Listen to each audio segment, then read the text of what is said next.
আসন্ন বিধানসভা নির্বাচনকে সামনে রেখে শিলচর ও কাছাড় জেলাজুড়ে রাজনৈতিক তৎপরতা তুঙ্গে।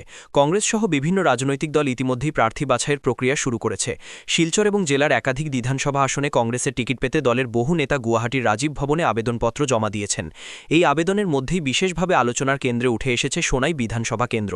কারণ একই দলের প্রার্থী হিসেবে একই আসনে আবেদন করেছেন সম্পর্কে মামা ভাগ্নে আমিনুল হক লস্কর ও আজমুল হোসেন লস্কর। আজমুল হোসেন লস্কর দীর্ঘ ৩৬ বছর ধরে কংগ্রেস দলের সঙ্গে যুক্ত। দলের বিভিন্ন গুরুত্বপূর্ণ দায়িত্ব পালন করার পাশাপাশি বহু আন্দোলন ও সাংগঠনিক কর্মসূচিতে তাকে সক্রিয় ভূমিকা নিতে দেখা গেছে। বর্তমানে তিনি জেলা কংগ্রেসের একটি গুরুত্বপূর্ণ পদে আসীন রয়েছেন। রাজনীতি তো আলাদা জিনিস, পারিবারিক সম্পর্ক আলাদা। আমি ৩৬ বছর থেকে কংগ্রেসের লগে জড়িত। এনএসইউ যুব কংগ্রেস, ব্লক কংগ্রেসের পদাধিকারী হইয়া আজকে শিলচর জেলা কংগ্রেসের সাধারণ সম্পাদক সংগঠন হিসাবে একটা গুরুদায়িত্ব পালন করি। আর আমি মনে করি যে এখন আমরা সঠিক মূল্যায়ন পাওয়ার সময়। দল শীর্ষ নেতৃত্ব আমরা বিচার করব এবং আমি কংগ্রেস বাই চয়েস কংগ্রেস, আমি বাই চান্স কংগ্রেস।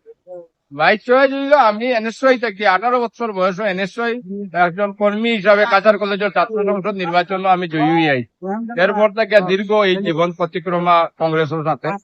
এবং আইজও দলে যদি আমার তাকে আরো সিনিয়র যারা দীর্ঘদিন কংগ্রেস করছে তারা কাউরে দলে যদি মনোনয়ন দেয় বা আমার থেকে আরো যোগ্য কাউরে মনোনয়ন দেয়, আমি তার ইয়া পোস্টার ব্যানার লাগানি, তার সভা চেয়ার বসানোর ব্যবস্থা আমি করতে এখন আমি তৈরি আছি। অন্যদিকে আমিনুল হক লস্করের রাজনৈতিক যাত্রা বেশ বর্ণময়। প্রথমে আশু, এরপর অগপ হয়ে বিজেপিতে যোগদান করে সোনাই বিধানসভা কেন্দ্র থেকে বিধায়ক নির্বাচিত হন। বিজেপিতে থাকাকালীন তিনি দলের উপাধ্যক্ষ পদেও দায়িত্ব পালন করেছেন। সম্প্রতি বিজেপি ছেড়ে কংগ্রেসে যোগ দিয়ে বর্তমানে দলের একটি বিশেষ দায়িত্বে রয়েছেন। মামা ভাগ্নের এই রাজনৈতিক সমীকরণ নতুন নয় ইতিহাসের পাতায়। ধর্মগ্রন্থে বর্ণিত আছে, দেশ ও ধর্মরক্ষার স্বার্থে ভগবান শ্রীকৃষ্ণ তার মামা কংসকে বধ করেছিলেন। আবার আসামের ইতিহাসে স্বাধীনতা ও স্বাভিমান রক্ষার জন্য বীর লাচিত বোরফুকন নিজ মামার বধ করতেও পিছপা হননি। সেই ঘটনাগুলি আজও আত্মত্যাগ ও কর্তব্যবোধের প্রতীক হয়ে রয়েছে। তবে কাছাড়ের রাজনীতির রণাঙ্গনে মামা ভাগ্নের এই লড়াই কোন দিকে মোড় নেবে সেটাই এখন বড় প্রশ্ন। সোনাইবাসী এই দুই নেতার মধ্যে কাকে কতটা গ্রহণ করবেন এবং ভোটের রাজনীতিতে ইতিহাসের পুনরাবৃত্তি হবে কিনা তা বলবে সময়ই। দেখেন, এই ডেমোক্রেটিক কান্ট্রির সবারও অধিকার আছে। আর রাজনীতিতে মা একদিকে ছেলে একদিকে, এরকম অনেক উদাহরণ আছে। এটা তো মামা বাইগনা তো অনেক পুরানা, আমরা লাচিতের ঘটনাও শুনেছি।